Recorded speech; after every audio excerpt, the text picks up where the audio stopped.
So we're at a frosty farm this morning. Well, I'll say this morning, it's nearly 12 o'clock actually.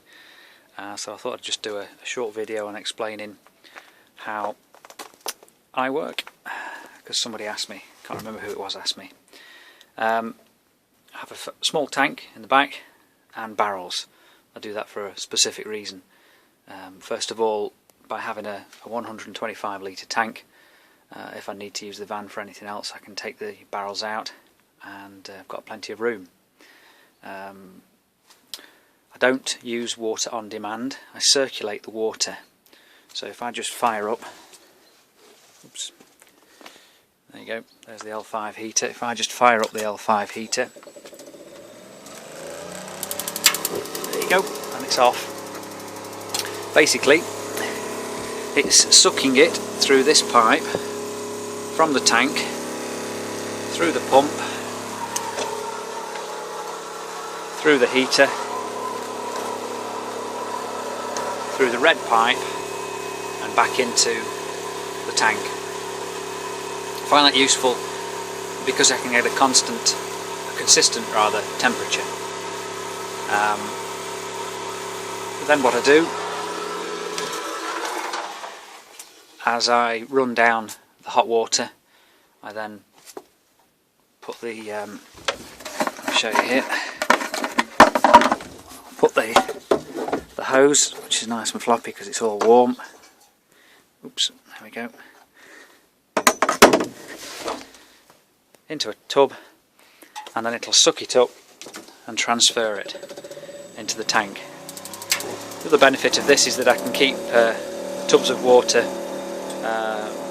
somewhere warm if necessary, and if absolutely necessary I can just change the connection from the heater there onto the hose reel, and I have a second pump that I can use. Now my main pump is down there.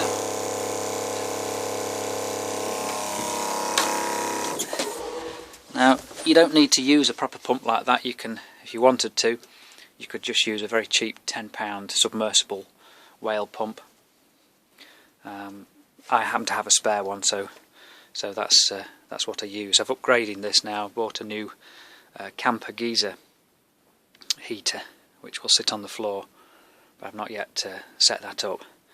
So that's how I work at the moment. That's what I mean by circulating the water.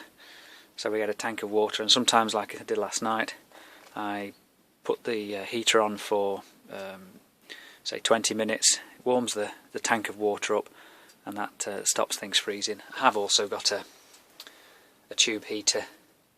The tube heater just keeps the frost off. As you can see at the moment, you can see that. No, that's not obvious. There you go. It's minus 4.1. Everything's fine at the moment. Everything's working. No problem. Nice warm water. Only keep the water at 25 degrees or less. I don't like it any hotter, but it seems to work well. I've had bigger vans. I had a 500 litre tank in a pickup truck that I had, which was the second vehicle I had. I had a big Movano, which had a big 2 tanks in that, and when I ended up with this one after a trailer which I had to use because the Movano bust, I decided on using this setup. It works very well for me. I like it. It also means that if I need to use the trolley that I've made, that I can put the tubs on very easily and use it like that. So there you go. And just to prove that I'm not Colin Montgomery, I am Stuart Webster.